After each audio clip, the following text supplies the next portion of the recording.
जय हिंद दोस्तों, हम लोग अब शुरू करेंगे इकोनॉमी का पहला पार्ट। जीएसटी टॉपिक है। जीएसटी इकोनॉमी वाला पार्ट इस बार बहुत ज़्यादा लंबा है, तो फटाफट करना पड़ेगा हमें। और इस बार टूरिज़्म पे बहुत सारा टॉपिक है, तो हमको लगता है कि इस बार टूरिज़्म वाला टॉपिक करने के बाद टूरिज़्म के ऊपर कोई क्वेश्चंस नहीं छूटेगा हमसे। Alright, so moving ahead. हम लोग को जीएसटी के बारे में सब कुछ मालूम है। ऑलरेडी हम लोग बहुत मेजर तरीके से स्टार्टिंग पार्ट में जीएसटी को पूरा कर चुके हैं। और यहाँ पर मुझे मालूम चला था जीएसटी गोल्ड में सिर्फ 3% लगता है। ठीक है, this is a fantastic thing, मुझे मालूम नहीं था ये। Okay, the reverse charge mechanism.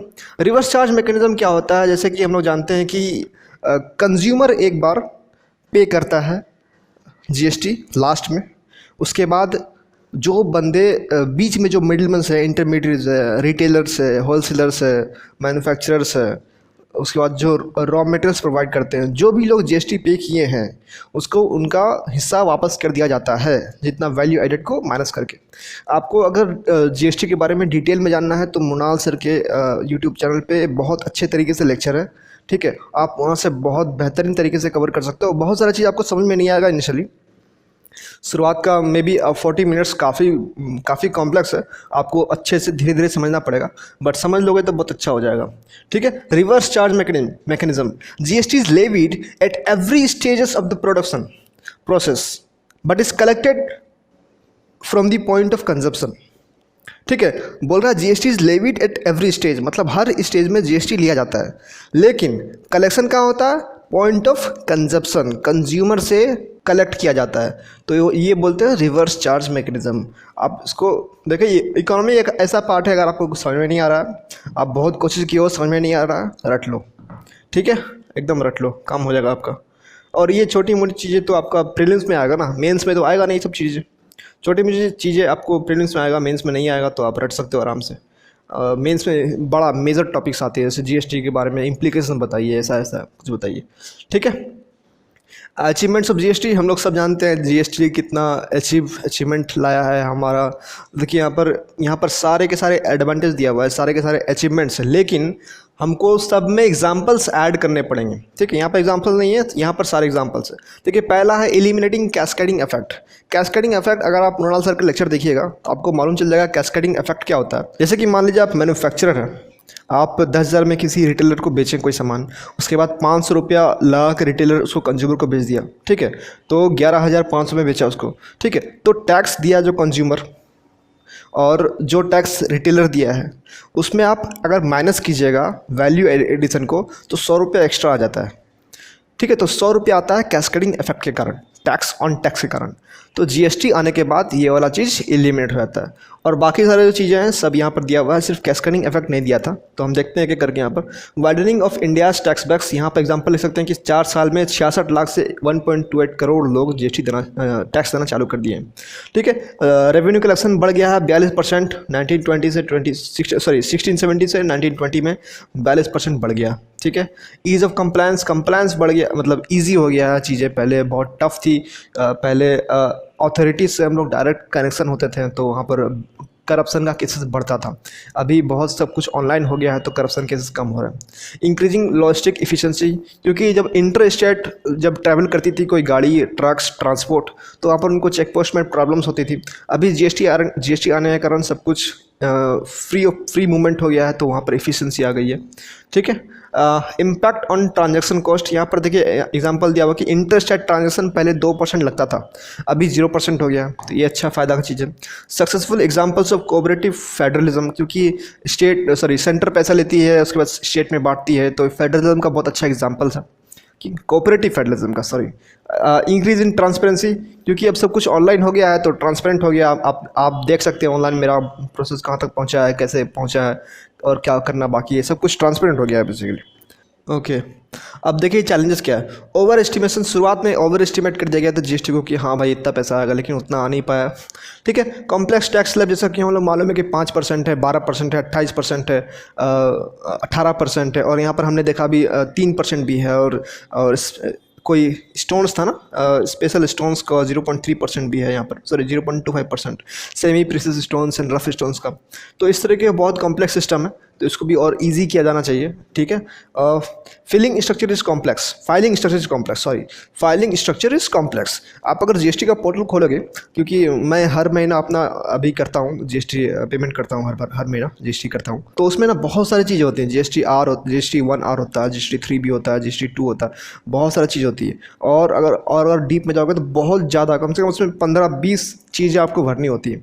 तो बहुत ज़्यादा कॉम्प्लेक्स है उसका फाइलिंग, ठीक है, बहुत कॉम्प्लेक्स है। अगर आपको एडिक्वेट नॉलेज नहीं है तो आप नहीं कर पाओगे। मुझे बहुत ज़्यादा पढ़ाई करनी पड़ी थी और अभी भी मुझे बहुत कुछ नहीं आता उसमें, ठीक है। मैं 1 साल से कर रहा हूँ, 1-1.5 साल से हो गया, 1.5 साल से मैं हर महीना डालता हूँ जीएसटी, लेकिन अभी तक मुझे सब कुछ समझ में नहीं आया। अभी कुछ एक चीज़ें जो ऐसे है जो मुझे पता भी नहीं है, ठीक है। यहाँ पर ये जो पॉइंट है ना, ambiguous and conflicting AAR judgement, ये वाला पॉइंट मुझे बिल्कुल समझ में नहीं आया। अगर आपको समझ में आया तो आप ज़रूर बताइए, और मुझे अगर बाद में समझ में आएगा तो मैं कमेंट में डाल दूंगा पीछे, ठीक है। Cracking down on tax evasion, क्योंकि यहाँ पर जो ऑनलाइन हो गया सब कुछ, तो फ्रॉडलेंट इन्वॉइसेस मतलब जो होता है ना अपना रिसिप्ट, ठीक है।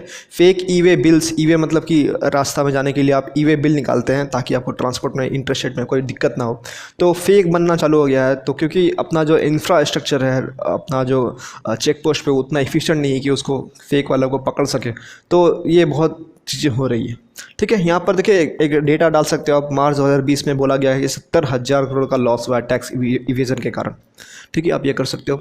फ्यूल एंड अल्कोहल को इसको बाहर रखा गया, क्योंकि फ्यूल एंड अल्कोहल से गवर्नमेंट को मेजर प्रोक्योरमेंट होती है, बहुत पैसा कमाती है फ्यूल और अल्कोहल से गवर्नमेंट, इसको बाहर रखा गया है, ये एक पॉइंट है।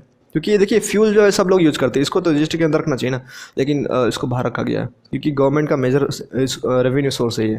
रेवेन्यू शॉर्टफॉल फॉर स्टेट्स, क्योंकि जीएसटी आने के बाद बहुत सारा चीज़ जो है सेंटर खुद लेती है, ठीक है। उसके बाद सेंटर जो है सीजीएसटी के फॉर्म में ले लेती है, उसके बाद उसको डिस्ट्रीब्यूट करती है। अपने जो देखे थे अपन लक्ष्मीकांत में दिया हुआ है 275 आर्टिकल और 280 आर्टिकल में, स्टेचूटरी ग्रांट्स और डिस्क्रिशनरी ग्रांट्स, ठीक है। तो और भी बहुत तरीके का चीज़ है, उससे गवर्नमेंट वापस करती है। फाइनेंस कमीशन बोलता है कि इतना इतना इतना इतना देना है, तो उसको वापस करती है। तो लेकिन उतना अच्छा से वापस नहीं कर पा रही है, तो पहले जितना स्टेट कमाती थी अभी उतना नहीं कमा पा रही है, ठीक है। Tension and cooperative federalism, basic सी बात, अगर पैसे उसको नहीं मिलेंगे तो टेंशन तो जनरेट होगा ही, ठीक है। Delayed reforms related to revision of tax slab, क्योंकि हमने देखा कि बहुत सारा टैक्स स्लैब है। ऊपर देखा था ना, कॉम्प्लेक्स टैक्स स्लैब बहुत सारा है, 5 है, 3 है, 0.25 है, 12, 18, 28 सब कुछ है। तो बहुत कॉम्प्लेक्स है और इसको टाइम टू टाइम रिफॉर्म नहीं किया जाता है, रखा गया है। मतलब सरकारी काम है ना भाई, बहुत डिले चलता है। उसके बाद देखिए ट्रांजिशनल इश्यूज़ है। ट्रांजिशनल इशू बोला गया कि यहाँ पर बहुत सारे लीगल इश्यूज अभी भी सॉल्व नहीं हुए, लेकिन यहाँ पर एग्जाम्पल नहीं दिया गया। तो फिर हम पॉइंट लिख करके उतना फ़ायदा नहीं होगा। ऑलरेडी हमारे पास 7 पॉइंट हो गए हैं, तो 7 पॉइंट मोर देन एनफ है, ठीक है। अब हम लोग देखते हैं सिंपल टैक्स स्ट्रक्चर सिंप्लीफाई कर दीजिए भाई। टैक्स स्लैब को क्या कहाँ पर है सबको मालूम होना चाहिए, और सिंपल लैंग्वेज में उसको डाल दीजिए। लोगों को मालूम नहीं है ना किस में कितना टैक्स लगता है, वो पता होना चाहिए लोगों को। ऑप्टिमाइजिंग डिजिटल रिसोर्सेज, जो भी है हमारा जो पोर्टल है ना जीएसटी का, उसको ऑप्टिमल बनाना पड़ेगा ताकि लोग उसको यूज़ कर सकें। हाँ, मैं बता दूँ, एक आया था हमारा मार्च में या अप्रैल में आया था जो बिजनेस के मैगजीन, उसमें ODR के बारे में था, ऑनलाइन डिस्प्यूट रिजोल्यूशन। तो ऑनलाइन डिस्प्यूट रिजोल्यूशन का जो पोर्टल होगा किस तरीके से काम करेगा, किस तरीके से उसको एफिशिएंट बना सकते हैं, उसके ऊपर चीज़ें था। तो उसमें बताया गया है कि किस तरीके से बना सकते हैं। उसमें बहुत सारा 10-12 डायमेंशन दिया गया, मैं आपको दिखा देता हूँ, ठीक है, एक सेकेंड। यहाँ पे देखिए मैं इस तरीके से बांट देता हूँ सबको। उसके बाद CA में डाल देता हूँ, उसके बाद ये शायद मार्च में होगा, मार्च में नहीं है, शायद अप्रैल में है।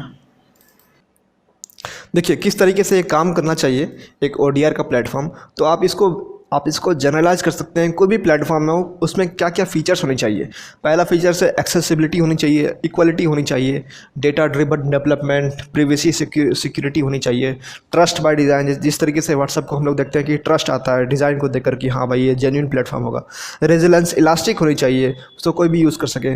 ईजी फीचर्स होनी चाहिए, पोर्टेबिलिटी, डाटा एम्पावरमेंट, जैसे जैसे डाटा आए वैसे वैसे उसका इवोल्यूशन होना चाहिए, अच्छा होना चाहिए, ठीक है। यूज़र सेंट्रिसिटी जो हम लोग यूज़ करते हैं हमारे लिए होना चाहिए। वो कंपनी जो है मान लीजिए कि आसान कोड लिख करके कुछ बनाना चाहे, उसके लिए नहीं होना चाहिए। हमारे लिए किस तरीके से आसान हो, यूज़र सेंट्रिसिटी, हमें सेंटर में रख करके देखा जाए कि यूज़र के लिए कैसे बढ़िया हो जाए, वो काम करना चाहिए, ठीक है। Modularity use in various ways, जिस तरीके से फेसबुक में हम लोग फ़ोटो भी डालते हैं, वीडियो भी डालते हैं, कुछ लोग बिजनेस भी करते हैं, ठीक है। इस तरीके से यूज़ इन वेरियस वेज होना चाहिए। स्केलेबिलिटी बहुत लोग यूज़ कर सकें। Interoperability can be use by different people, ठीक है। जिस तरीके से मान लीजिए कि कोई बंदा डीफ है या फिर ब्लाइंड कोई बंदा ब्लाइंड है तो उसके लिए भी उसमें फीचर्स होनी चाहिए। तो इस तरीके की चीज़ें होनी चाहिए। और आप जनरली अगर कोई भी क्वेश्चन में पूछे कि इसका प्लेटफॉर्म कैसा होना चाहिए तो आप ये सारे पॉइंट लिख सकते हो। उसमें से 4 5